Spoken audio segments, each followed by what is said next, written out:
Well, I grew up in Mount Vernon, lived with my mom, and she had some mental health issues. And so I was having to kind of go back and forth between my mom and my grandma at a very young age, which was very difficult. I liked Vancouver when we moved there, and then when I started hanging around people I shouldn't have, it started getting a lot more difficult to be there. I dropped out at 17, couch surfed, and then became homeless. I thought at the time that it would be better just to go back to Sedro-Woolley, because I remember it was a great place when I was growing up.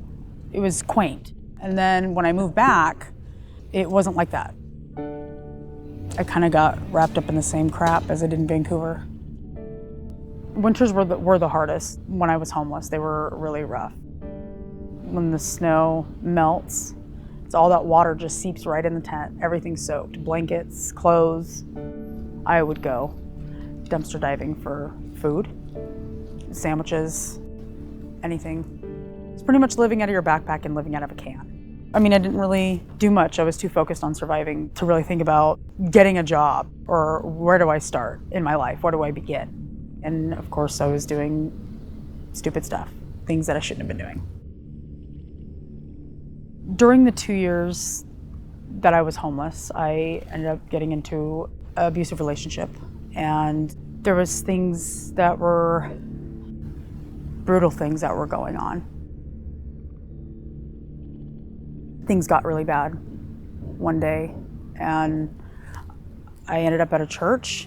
The pastor and his wife helped me out. They brought me into their office, gave me food, and let me spend the night there.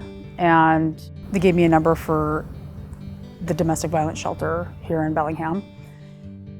I withdrew there from drugs, and it was rough. I ended up getting connected with Northwest Youth Services. I didn't feel like it was going to go anywhere. That was my first thought.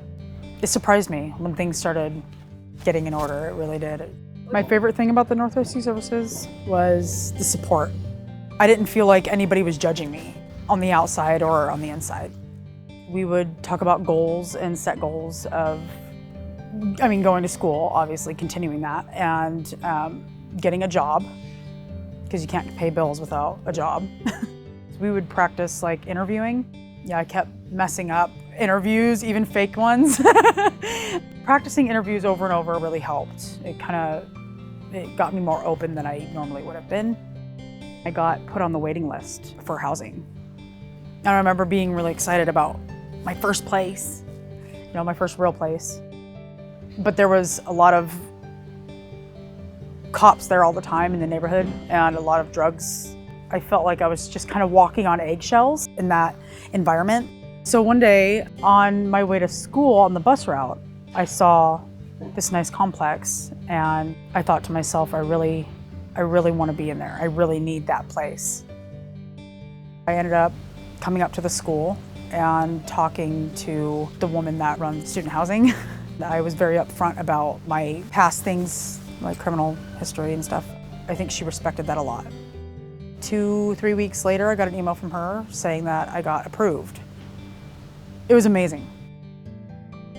Currently, I'm still going to Wacom to receive my associates in science / zoology.